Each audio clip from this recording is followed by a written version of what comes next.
Mon petit frère d'amour laisse sa copine faire un road trip en Espagne, je lui parie qu'elle va se faire pilonner et il m'insulte de haineux. Intéressant, je prends un billet direction Malaga pour la mougou bien sévèrement, mon petit frère ne voulait rien entendre, alors j'ai décidé de lui donner une leçon. J'ai appelé mon pote et j'ai pris 2 tickets direction Malaga pour bien lui montrer qu'on ne peut pas faire confiance à grand monde. Mon pote a évidemment accepté, c'était un ami de longue date, on a passé toutes nos soirées ensemble et on se connaissait par cœur. En partant pour Malaga, on allait se remémorer de bons souvenirs, les semaines sont passées et nous avons pris l'avion avec mon pote, je scrutais tous les jours les stories de la copine de mon frère ainsi que de ses 2 copines, j'ai donc vu qu'elles étaient belles et bien parties, putain, mon frère me décevait, mais bon, il allait voir ce que j'allais lui faire, on n'avait pas leur adresse exacte, mais bon, on était intelligent, on est arrivé dans notre Airbnb, il faisait chaud et mon pote a dit qu'il me comprenait et qu'il aurait fait la même chose avec son frère. Je continuais de regarder de temps en temps, elles étaient à la plage, parfois au cocktail, franchement, ce séjour allait nous décevoir, elles avaient l'air plutôt clean, elle avait l'air de passer la plupart des soirées avec ses 2 amis, là, à un moment, j'ai regardé sa story et j'ai vu qu'elle partait en boîte. Cette story apparaissait chez l'une de ses amies seulement, mais pas chez elle,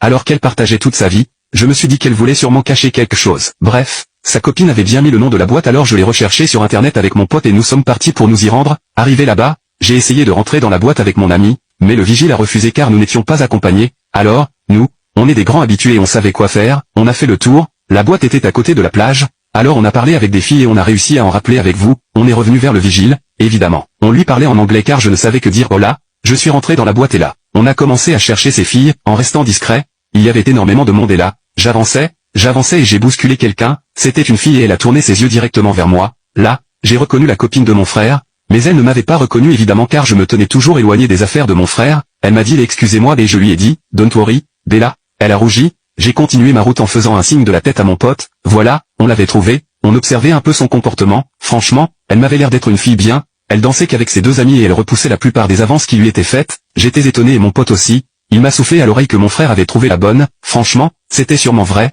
mais ça me fait chier de perdre un pari, je la regardais et les heures passaient, il devait être 2 ou 3 heures, alors, je me suis dit que cela suffisait et que j'allais rentrer et passer à l'action, j'étais excellent en drague, et mon pote peut en témoigner, j'étais une bête, j'ai avancé et j'ai fait semblant de la bousculer encore, elle s'est retournée encore et on s'est retrouvés, hola, señorita, elle m'a répondu hola, je lui ai demandé pourquoi elle me bousculait comme ça et elle m'a répondu en français que c'était peut-être le destin, alors, j'ai fait l'étonné et je lui ai dit, ah, tu viens de France, toi aussi, oui, ah, honnêtement, j'ai retrouvé la perversion dans ses yeux, je pense qu'elle ne se faisait juste pas draguer ou seulement des hommes qui ne lui plaisaient pas, en tout cas, je lui ai proposé un mojito et a accepté. Je lui ai dit qu'on pouvait se poser au fond de la boîte, j'avais pas mal d'argent car je travaillais depuis un moment alors en plus du mojito j'ai pris pas mal de bouteilles et une table au fond, franchement ces 2 potes étaient hyper fraîches mais moi j'avais une mission, je vais laisser mon pote se faire bien plaisir, d'ailleurs il avait l'air de me narguer un peu. Bref on s'est assis à table et on parlait tous français, cette fille était très cultivée, elle parlait français, anglais, espagnol et chinois, je lui ai dit que j'étais impressionné, alors là je lui ai demandé, et le mot mougou, tu connais ?